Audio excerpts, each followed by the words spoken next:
تو اب یہ سوال اٹھایا جا رہا ہے کہ جی یہ کون سی باتیں ہیں، یہ کون سے نکات ہیں، کون سے پوائنٹس ہیں کہ جن پر اتنا گھنٹوں طویل مذاکرات ہوتے ہیں، بات چیت ہوتی ہے اور معاملہ ایک سائٹ پہ نہیں ہو رہا، اور گھنٹوں طویل جو سلسلہ شروع ہوا ہے 6 نومبر سے، پھر بیچ میں 7 نومبر بھی گزر گیا، اور اب کہا جا رہا ہے کہ جی 8 اور 9 نومبر کو بھی یہ سلسلہ مذاکرات کا جاری رہ سکتا ہے۔ تو پھر اس جو مذاکراتی عمل ہے اس کا ماحول کیا ہے؟ ماحول پہلے دن بھی انتہائی مثبت تھا، پازیٹیو تھا، ذرائع یہ بتاتے ہیں، اور دوسرے دن بھی ماحول جو ہے انتہائی پازیٹیو تھا، باوجود اس کے کہ چمن میں پاکستان اور افغانستان کی سرحدی فورسز کے بیچ میں فائرنگ کا تبادلہ بھی ہوا۔ بہت زیادہ لوگ پریشان ہیں، چاہے وہ افغانستان کے لوگ ہیں، چاہے وہ پاکستان کے لوگ ہیں، ان کی نظریں استنبول مذاکرات کے اوپر ہیں کہ وہاں سے کیا نتیجہ برآمد ہوتا ہے، کیونکہ خدا نخواستہ اگر یہ مذاکرات ناکام ہوتے ہیں، اگر کوئی ایک فریق بھی ہارتا ہے تو یہ دونوں فریقین کی ہار ہوگی، اس میں جیت کسی کی نہیں ہوگی، یہ پھر جنگ کی فتح ہوگی، امن کی شکست ہوگی۔ اور میں بار بار آپ کو بتا رہا ہوں کہ یہ اتنا آسان نہ لیا جائے اس معاملے کو۔ پاکستان وہ ملک ہے کہ جس نے ہمیشہ وکالت کی افغان طالبان کی۔ ہم نے کابل میں چائے کا کپ پیا تھا اور یہ کہا تھا کہ جی بہت جلد بہت کچھ جو ہے وہ ٹھیک ہو جائے گا، وہ پاکستان کے حق میں پھر ٹھیک نہیں ہوا۔ اب یہ افغان طالبان کے سوچنے کی بات ہے کہ آخر کیا وجوہات ہیں کہ ان کے بہت سارے دعوے ہیں افغان طالبان کے افغانستان سے متعلق، اور دنیا بھی کچھ چیزوں کو مانتی ہے۔ دنیا یہ اعتراف کرتی ہے کہ وہاں پہ تشدد کا خاتمہ ہو چکا ہے، وہاں پہ اب جنگ نہیں ہے، وہاں پہ اب معیشت کی بہتری کے لیے اقدامات ہو رہے ہیں، وہاں پہ ترقیاتی پروجیکٹس جو ہیں یہ شروع ہوئے ہیں، کچھ ممالک نے وہاں پہ سرمایہ کاری کر رکھی ہے۔ افغان طالبان کے مختلف ممالک کے ساتھ سفارتی تعلقات جو ہیں یہ بڑے ہیں، ان میں اضافہ ہوا ہے۔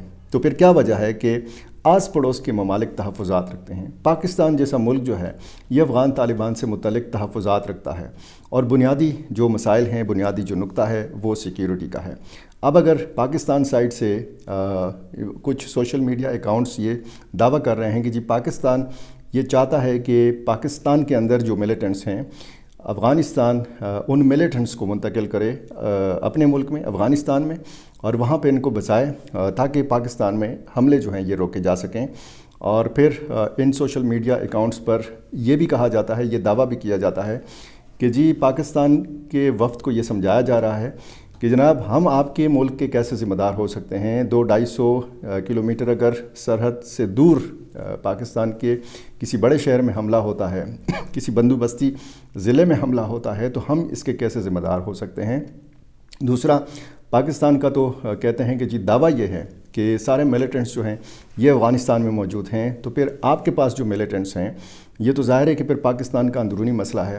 سوشل میڈیا پر بہت ساری چیزیں جو ہیں یہ چلائی جاتی ہیں، اور اس پہ میں بار بار آپ کو کہتا ہوں کہ دھیان نہیں دینا، کیونکہ نیگیٹو چیزیں بہت ساری چل رہی ہیں اور بیانات ایسے چل رہے ہیں کہ جس سے پتہ لگتا ہے کہ جناب بہت زیادہ آگ بھڑکانے کی کوشش کی جا رہی ہے۔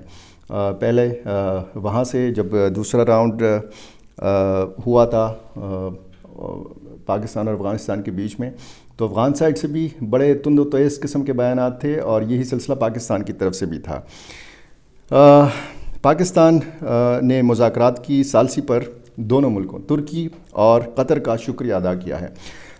عطا اللہ تارڑ جو پاکستان کے وزیر اطلاعات و نشریات ہیں، انہوں نے ایکس کے اوپر لکھا ہے اب سے تھوڑی دیر پہلے کہ دہشت گردی پر قابو پانے کے حوالے سے جو بین الاقوامی اور علاقائی اور دو طرفہ جو وعدے ہیں ان کو پورا کرنے کی ذمہ داری افغانستان کی ہے، اور جس میں وہ اب تک ناکام رہا ہے۔ پاکستان افغان عوام کے خلاف کسی قسم کی مذموم خواہش نہیں رکھتا، تاہم افغان طالبان حکومت کے کسی ایسے اقدام کی حمایت نہیں کرے گا جو افغان عوام کے ساتھ ساتھ پڑوسی ممالک کے مفاد کے لیے نقصان دہ ہو۔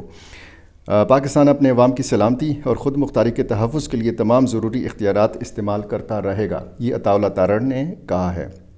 اور اس سے پہلے آج جو دفتر خارجہ کے ترجمان ہیں طاہر حسین اندرابی، انہوں نے میڈیا کی بریفنگ دی، معمول کی جو ہفتہ وار بریفنگ ہوتی ہے، تو انہوں نے بھی یہ کہا ہے کہ جی سوشل میڈیا کی جو خبریں ہیں ان پر دھیان نہ دیں، مذاکرات جاری ہیں، اس میں کسی قسم کا تعطل نہیں آیا، اور یہ جو سلسلہ ہے یہ ابھی تک چل رہا ہے۔ اور ترجمان نے بتایا کہ پاکستان کا واضح موقف ہے کہ افغان سرزمین دہشت گردی کے لیے استعمال نہ ہو۔ پاکستان نے ثالثوں کو شواہد پر مبنی مطالبات حوالے کر دیے ہیں۔ انہوں نے مزید بتایا کہ ثالث افغان طالبان کے ساتھ ہمارے مطالبات پر نقطہ بنقطہ بات چیت کر رہے ہیں۔ مذاکرات میں ثالثوں نے پاکستان کے موقف کی مکمل تائید کی ہے۔ غزہ میں امن فوج بھیجنے کا فیصلہ پارلیمنٹ کرے گی، یہ بھی انہوں نے بتایا ہے۔ اب یہ جو جھکاؤ ہے ثالثوں کا، تو اسی بنیاد پر یہ کہا جا رہا ہے کہ جناب افغان فریق جو ہے یہ شاید مقدمہ ہار رہا ہے، اور میں آپ کو بتا رہا ہوں کہ یہ مذاکرات کامیاب ہونے چاہئیں۔ یہ مذاکرات ناکام ہوئے تو یہ دونوں فریقین کی شکست ہوگی، اور یہ دونوں ملکوں کے عوام کی شکست ہوگی۔ دونوں ملکوں کے عوام چاہتے ہیں کہ ہم بھائیوں کی طرح رہیں، بیچ میں یہ جو غلط فہمیاں ہیں یہ دور ہوں۔ اگر چمن پہ دو طرفہ فائرنگ کا تبادلہ ہوا ہے اور اس کو پھر فریقین نے غلط فہمی قرار دیا ہے، تو بہت سارے معاملات ایسے ہیں کہ جن کو آپ جو ہے وہ غلط فہمی قرار دے کر نظر انداز کر سکتے ہیں، صرف اور صرف اس لیے کہ ہم نے آگے دیکھنا ہے، ہم نے مستقبل کی طرف دیکھنا ہے۔ ہم اگر ماضی میں کھوئے رہیں گے اور ہم اگر بلیم گیم میں پھنسے رہیں گے تو پھر ظاہر ہے کہ مذاکرات جو ہیں یہ اسی طرح ہوتے رہیں گے، نشستیں ہوتی رہیں گی، اور ان کا کوئی نتیجہ نہیں برآمد ہوگا۔ نظر ہے ہماری اور آپ کی مشترکہ طور پر ان مذاکرات کے اوپر۔ جو بھی اس حوالے سے نئی اپڈیٹ ہوگی، میری کوشش ہوگی کہ میں بر وقت آپ تک پہنچا سکوں۔ میرا چینل آپ نے ابھی تک سبسکرائب نہیں کیا، یہ کر لیجیے، مجھے اپنی رائے سے ضرور نوازا کیجیے۔ بہت شکریہ۔